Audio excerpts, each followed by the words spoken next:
Hello ladies and gentlemen, Nick here and welcome to another unboxing.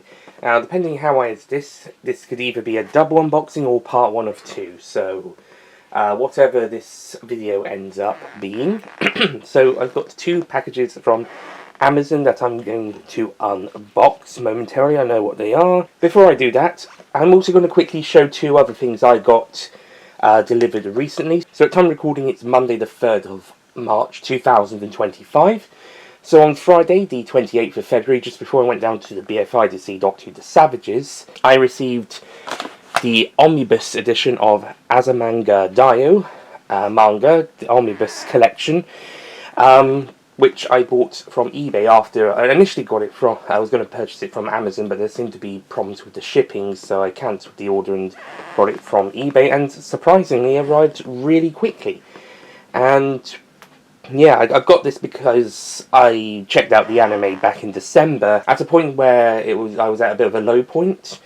I'd gone to see the doctor about depression and needing to talk to people about mental health. So do some talking, and then after that came home and had some lunch, and I put on.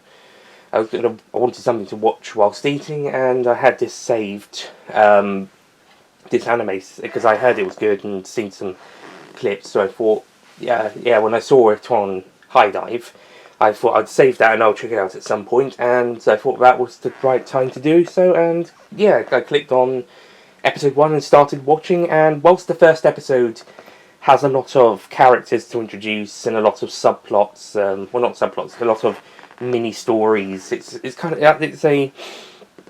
an episode where it has a lot to do, and it kind of feels a little unfocused and a bit clunky. A bit like the character of Saka.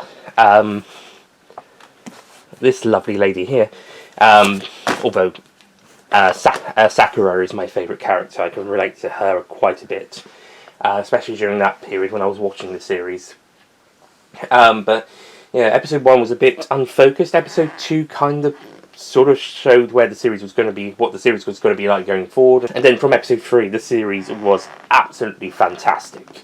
It was an absolutely amazing series. If you can find this series, it should be out on YouTube. The whole series in English is on YouTube, including the mini-film and the web minisode as well. It's 26 episode series plus the mini-movie, which is sort of like a pilot slash test episode, all of that in English, and also you probably will find the Japanese versions out there, definitely for the pilot, and also the webisode you can find on YouTube, and you can find the 26 episode series, I'm about to say 28 for some reason, the 26 episode series in English and Japanese on High Dive. So do go and check that series out, it's amazing. I'll have to read this manga at some point. I wanted to get the omnibus because I could have gone the individual volumes, but it's just easier getting the omnibus. And the other thing I got, which arrived on Saturday, 1st of March, but is now out at time of release. Azamanga Daioh, this omnibus was from 2009, some later reprints from 2015, but I think I got the 09 one, whilst this next thing comes out today alongside the thing in the parcel on the right of your screen. Parcel on the left the item should have come out on Thursday 27th. But at time of recording, the item I'm about to show and the item in the package on the right would have been released today. And I know some people would have gotten the thing I got in package on the right and arrived a few days ago, within the previous few days, and a similar treatment happened to me with the Lord of the Rings, the War of Rohirrim 4K Steelbook, this is the nice Steelbook from HMV, but you were able to find it on Amazon and I think maybe Zavi. It's the 4K Steelbook for the recent Lord of the Rings anime film, The War of Rohirrim, which was one of my favourite films of last year. Had an amazing time seeing that at the cinema, though it didn't have very many cinema screenings and I didn't get to see the subtitle version, unlike SpyxFamily Code White, which FYI, when that gets a Blu-ray release, I will show that off. I'm hoping to get the Season 2 Blu-ray at some point for that as well. But when Code White comes along, I'll definitely get that. But unlike that film, I wasn't able to see both the sub and dub versions in the cinema, but I did see the dub, thank goodness. Though I did have to go even further afield to see that than I would do normally. But yeah, this was an absolutely amazing film, and yeah, I'm so glad to get the 4K Steelbook. Although I'll probably also get the DVD as well to go with the DVD collection we have downstairs of the Middle-earth films, but this film is going to join the extended edition Blu-rays that I got from a friend, Ollie Pajak. So this is going to go and join those, whilst I'll get the DVD to go with the DVD versions of the films we have on our shelves downstairs. But that's the other two items I wanted to show off that I got delivered recently, before we get on to unboxing the main two parcels for this video. So after filming the unboxing video, I thought it might be a good idea to show off these two items a bit more before we get down to unboxing the first of the two packages. And after recording, I decided I would end up doing two videos anyway, so this video will be for the first package, and also these items being showed off briefly, and then the second video for the second package, and a bit of a wrap-up. So firstly, Azamanga Daioh Omnibus.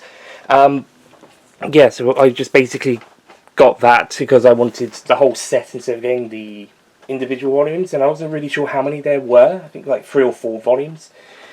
I think that is.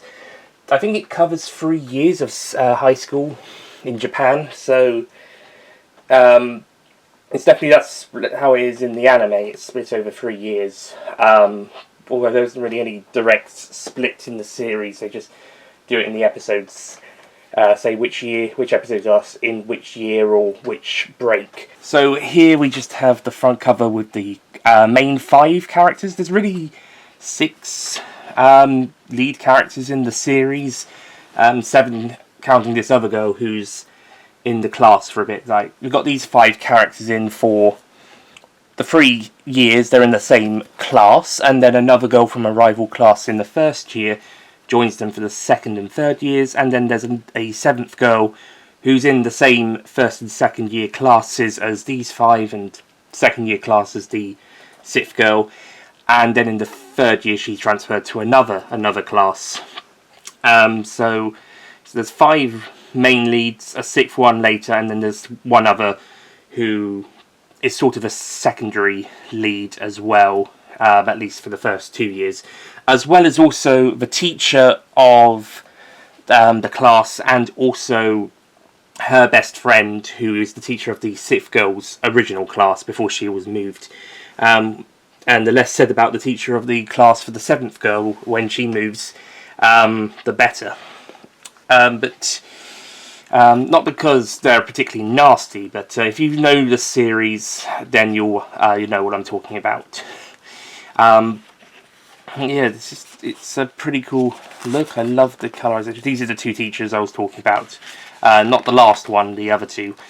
But yeah, some pretty cool stuff in here, and yeah, it looks neat. Black and white pictures. I think that's where it splits off. Yeah, that's some splitting off. I haven't gone through the whole thing, but yeah, there's some cool stuff here. I think there's like the newspaper cartoons, they're split into like 4 chunks for mini stories. Maybe they'll tell part of a much larger narrative. Yeah, this book's a few years old, because I think this is the original copy from 2009, and I think it's a mostly used one. Ooh, colour pages. Lovely. Lovely colour pages. So you get to see... Oh, give me a second.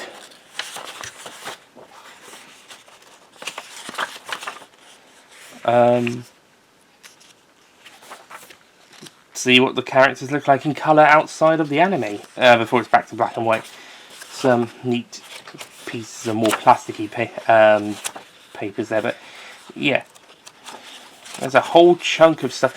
I mean, you've got loads and loads of short little anecdotes to read. Oh, here's that evil cat who keeps trying to bite Sakura. That's the tall girl, my personal favourite from the anime, trying to bite her hand. I think this is the story where she meets that, meets a wild cub of a particular cat, and she ends up becoming its owner, because apparently its mother, who appears in the series earlier on when they go and see it, accidentally gets hit by a car, so then the kitten comes to try and find Sakura, because it befriended her, and then it ends up becoming her pet. At least that's what it was in the series. And then towards the end, yeah, the series ends with the main 6 characters. I can't, for the life of me, remember the name of the other one. They've got the names for the main 5 on the back, but I can never remember the name of the 6th one. Karen is the 7th. Yeah, I can never remember the 6th one. I'll put the name in editing if I look it up. But yeah, on the front cover we got Sakari. Sorry, you got Sakari. Maybe it's Sakura for the other one. Or am I getting that confused with Yurusei Yatsuru's character? But Sakari, Chio or Chio-chan, Tomo, Yomi, and Osaka. And yeah, they're pretty much very highly memorable characters. So this is a really nice chunky omnibus. Like I said, I prefer having this over the volumes. Like we got, yeah, here we go. Year 1, Year 2, Year 3, 4 on the contents page, plus an index.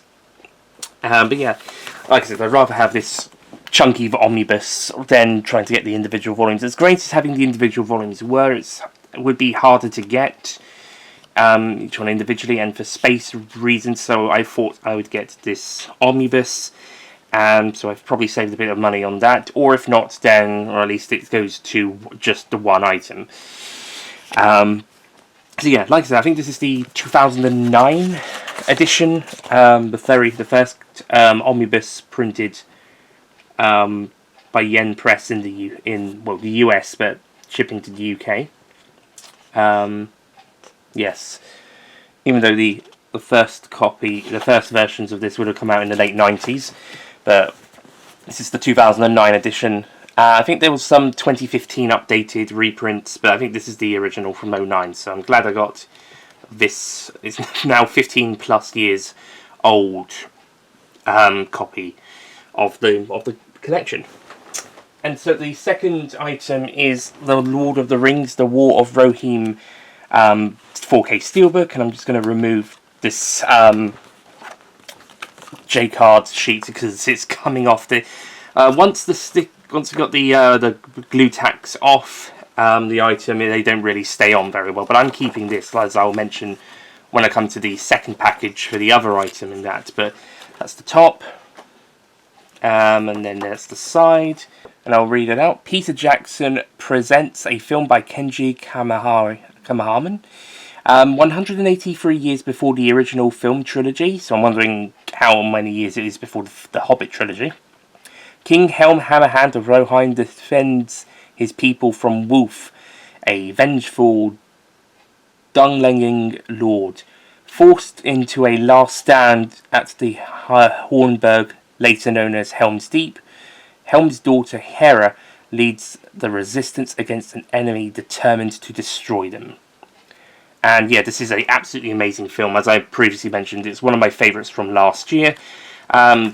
Did have to travel a bit further out to see it because, specifically, I live in Bishop Stortford in England, UK, and I had to go to a town called Enfield, which is a bit further away. Usually go to nearby town of Harlow with its cinema, following Stortford's own cinema closing. But whilst this was being shown at Harlow cinemas, whilst it was being shown at some, I've even noticed that it had the subtitle version showing as well when me and my sister went to see Moana 2 about the week that it came out.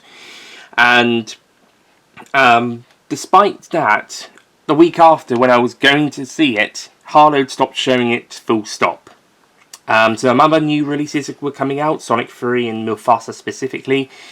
So Lord of the Rings, the War of Rohirrim kind of got pushed to the side, even more so than maybe the Craven film, which also didn't get many screenings after that. But that one, I think, probably got more than this film did for at least another couple of weeks, whilst Lord of the Rings only got a few selected releases. So I was lucky enough to find one at a nearby cinema at a decent time that I could get back home afterwards, because quite a few of them were going to be in the evening. And the majority of them, I believe, were the English dub only, which is the one they're pushing, but there would be some with subtitles. But alas, I was not able to go and see either the subtitle version, nor was I able to see the English dub a second time in cinema because of screenings being reduced, travel, time, and other aspects. And it was just before Christmas where I saw it, so even trying to go afterwards, it was a bit of a difficult. Nevertheless, this is now available on DVD, Blu-ray, and 4K, including in this Steelbook. I go a bit more into the details about how I procured this in the next video.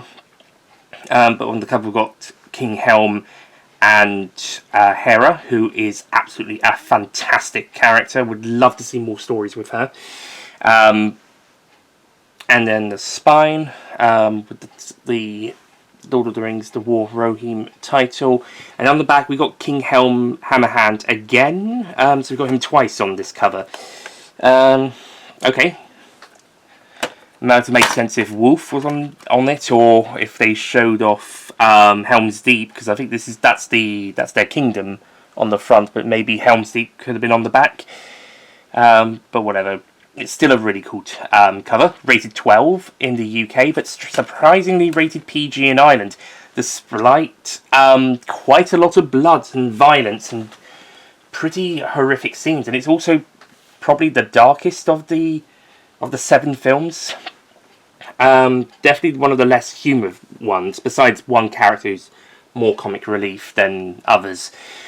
Disc-wise, there's not really much to shout about for the Blu-ray disc, which is the traditional Warner Brothers blue one, and I expect the DVD is sort of a silver one. But the 4K one does have has a bit of a pattern on it from the pattern that's around the. I don't really know what to call it, but it's what they would have. But yeah, it looks really nice.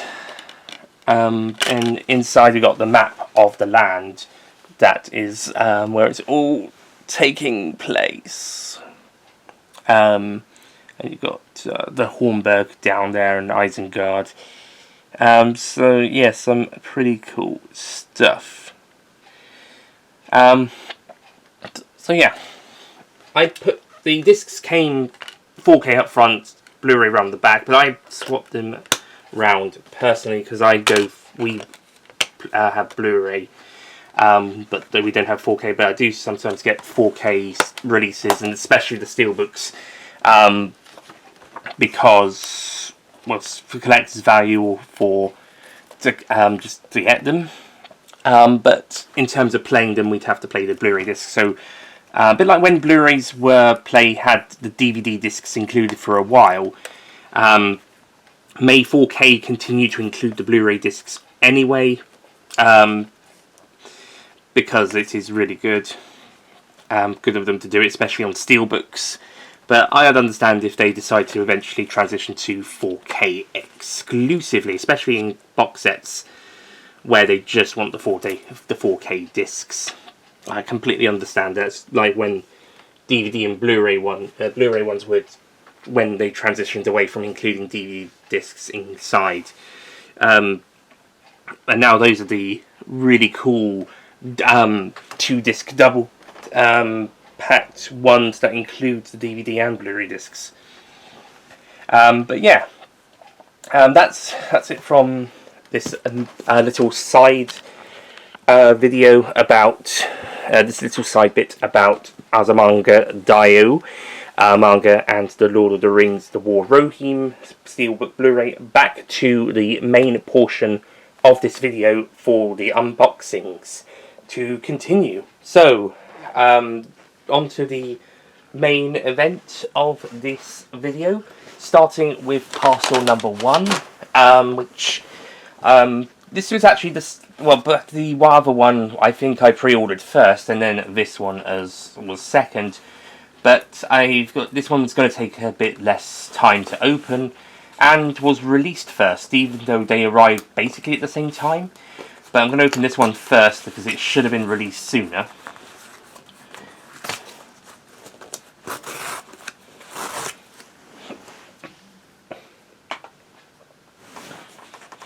And opening up, we have another manga, SpyxFamily, which I was just talking about, but this time it's volume 13 of the manga. Now, the English-speaking copies of the manga are about 2 releases behind, so in Japan, this would have been out for roughly a year already, and volume 15, if it isn't already out, should be coming soon. But yes, SpyxFamily, volume 13. In the UK, SpyxFamily is one of the easiest to purchase series of manga, alongside releases like One Piece and JoJo's Bizarre Adventure, and I think Attack on Titan, amongst others. But SpyxFamily joins the the few mangas that you can find easily in shops, especially at Forbidden Planet, where they have several mangas on sale. But even stuff like Waterstones will do a good couple of copies of series like SpyxFamily, One Piece, etc. Other bookstores like W.H. Smith's and maybe The Works might also do manga, but not very many. Waterstones does a fair decent number, and like I said, this is one of the series where you can find it fairly easily. And then places like Forbidden Planet and manga shops and comic shops will do some. And yeah, I've collected the other 12 volumes, or rather volumes 1 to 11, from mid to late August to September, and volume 12 joined at the end of September, so that was released about halfway through the month. I didn't get them in order. I got volume 1 first, and then it was 2, 3, and 10. Then I think 9 and 11, I think 4, 9 and 11, and then 6 and 8, and then 5 and 7, and I was intending to get 12 at the same time, but 12 wasn't on the shelves at that point, so I ended up getting that at a later date. But it was around that time volume 12 was coming out. So also, before collecting these books, I did get the Family Portrait short story collection and the Eyes Only dossier book, a bit like the Young Bond dossier book that accompanies the Young Bond books, in July and August respectively. And then started collecting the mangas, starting with volume 1 and ending with, before volume 12, well, after volume 12's release, but before purchasing that, 5 and 7 were the last 2, and then 12 not long after its release, and now volume 13. The characters on the cover, by the way, are Your Forge's co-workers at City Hall. If you've seen the anime, you may recognise them from, say, episode 2 of the first series, for example. They pop up a couple times in the series and in the film, and they're probably going to appear again in the 3rd season, which is due to be released in October, hopefully, or start airing in October. Yeah, not the most exciting characters in the series, and when listing characters who'd be options for the cover, they are a good shout. But there's some characters I probably would have put on sooner. But then again, I could say the same about Sylvia Sherwood, aka the Handler, Lloyd Forger's / Twilight's boss, being on volume 12's cover, and I would have said she could have come on a bit sooner. But volume 10's, I think that cover is very specific to that volume's storyline, so that one gets a pass. And then, of course, the first couple, they need the specific characters they have on there. It's a bit later on that you can have a bit more fun with picking and choosing which characters. Volume 14 has Mr. Henderson, that's Anya's teacher. So he will be an interest, and I think that volume's storylines are going to have quite a bit of importance with his character, so that makes sense. So I'm looking forward to seeing and getting that volume out in September. I think it's set for release in August in the US, and therefore September over here in the UK, and then volume 15 is the most recent release over in Japan. I have to check who's on the cover of that one, if it's out at the moment or coming soon.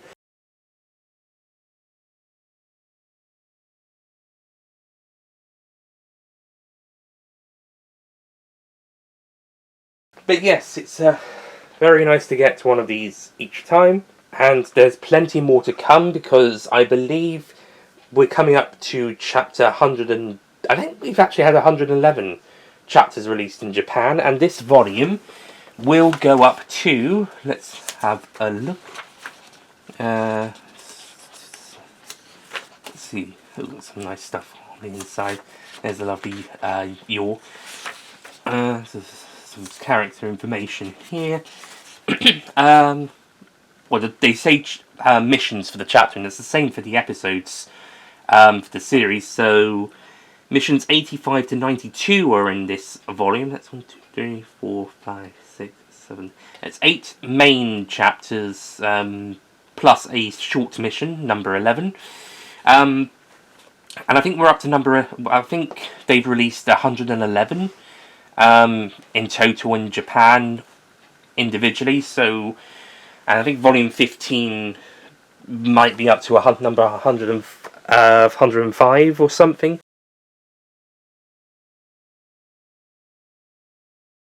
Yeah, they're definitely going to be continuing past volume 15 at least. I would say definitely at least volume 16, but I don't think the series is finishing anytime soon, so I think we're going to go up. I think we can make at least 20 volumes.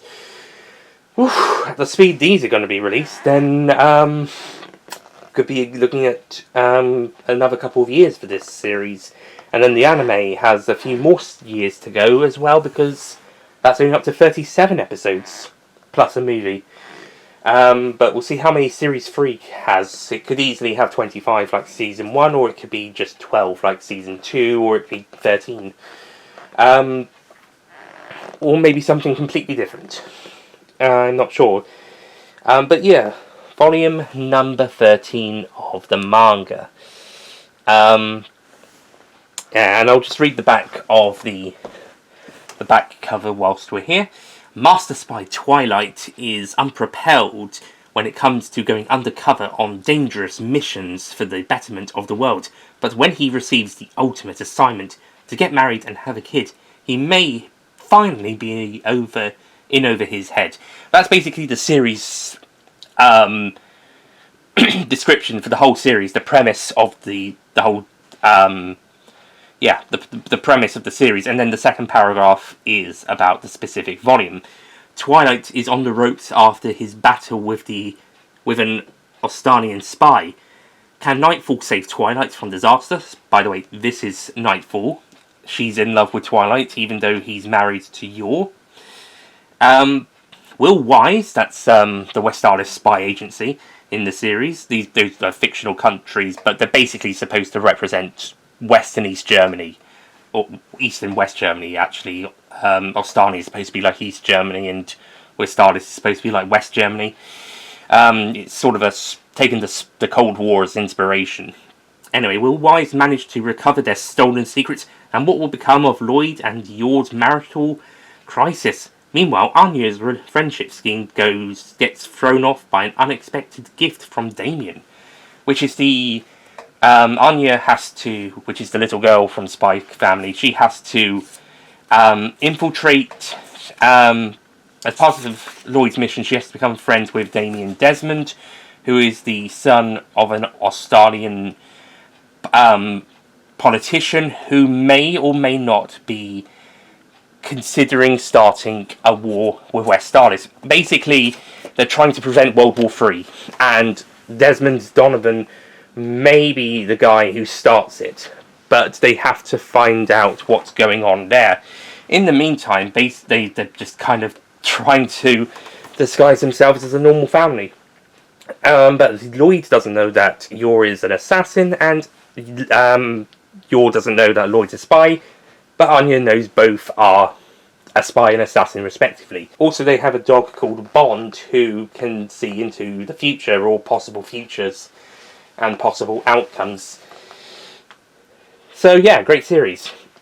And yeah, I totally recommend checking out the anime. I do need to start reading these. I have read bits of the manga, but I do need to dedicate time to reading them properly. Same with Azamanga Daioh, and also my Sailor Moon manga. I have read the Lupin the Third ones, and I've also got a My Next Life as a Villainess or Roots Lead to Doom manga and light novel. I've read the manga, that was fun. Those are some bits that haven't been turned into an anime. By the way, My Next Life as a Villainess Season 3, please, please, please come soon. And also, whilst we're talking about wishful hopes, all the anime, please release Season 2 Blu-ray of that series. I've also got some Urusei Yatsura mangas that I'll have to read at some point. Ironically, the first and the last of the double-length ones, so I think it was 34, and then they got and then each two got merged into double-sized editions. So now the 17 double-sized releases. But yeah, SpyxFamily Manga Volume 13, English edition, great release. And I hope my fellow Japanese readers are enjoying Volume 15, or will enjoy Volume 15 upon its release if it hasn't already.